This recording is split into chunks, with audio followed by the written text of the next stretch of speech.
ఏమైంది బావా? నాగవల్లి పిలిచినట్టు అనిపించింది.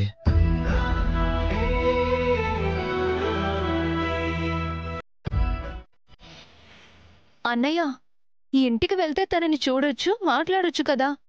మధ్యలో కారు ఎందుకు ఆపావు? అది కాదమ్మా, నాగవల్లి ఏదో ఇబ్బందుల్లో ఉన్నట్టు అనిపించింది. అన్నయ్య, నిన్నటి నుంచి నువ్వు అదే ఆలోచిస్తున్నావు కదా, అందుకే నీకు అలా అనిపించుంటుంది. మీ అన్నయ్య నాగవల్లిని, అమృతాన్ని చూస్తేనే కాని మామూలు స్థితికి వచ్చేలా లేడు. త్వరగా వెళ్ళనివయ్యా బాబు. అంతేనంటావా? ఇదంతా నా భ్రమ? అవును.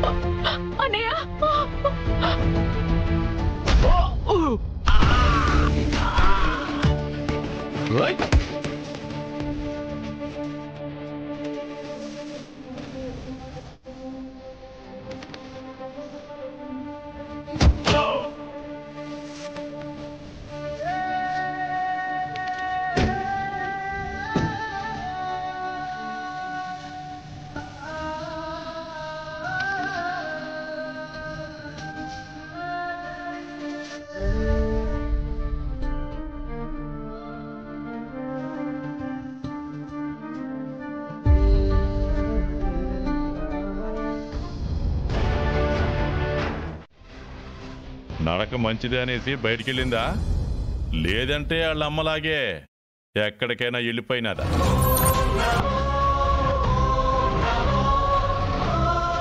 నోర్మయ్,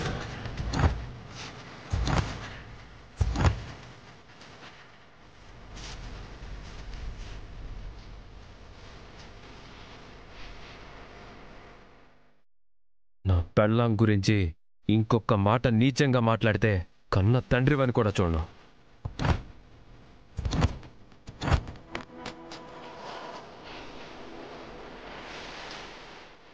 మూలమో కన్న తండ్రిని ఎంత మాట అన్నావు పెద్దలుడు.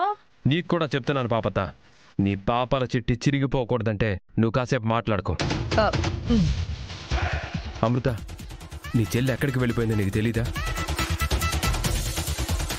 నువ్వు జాగ్రత్తగా చూసుకుంటావనే కదా నేను కాసేపు ఒంటరిగా వదిలేశాను. ఈలోపే నాగవల్లి ఎక్కడికి వెళ్ళిందో, ఏమైపోయింది అమృత? ఏం మాట్లాడవేంటమ్మా?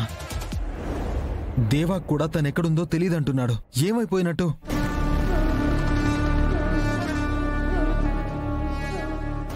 తనకేదైనా అయితే నేను తట్టుకోలేను బావా. ఆ వార్త నా చెవిన పడేలోపే ఈ గుండె ఆగిపోతుంది. ఓవర్ యాక్షన్ చేస్తున్నావని అర్థమవుతుంది అన్నయ్య, కానీ అది ఎలా నిర్ధారించుకోవాలి? వదిన కనిపించట్లేదనేసి ఇక్కడే ఆలోచిస్తుంటే ఎలాగా? బయటకెళ్ళి వెతుకుదాం పదండి. ఎక్కడనే దిగుతారు? ఎక్కడ సచ్చిందో మీకు తెలియదు కదా. నా చెల్లెలు బయటికి వెళ్ళడానికి కారణం మీరే అని తెలిస్తే మాత్రం మీరు ప్రాణాలతో ఉండరు.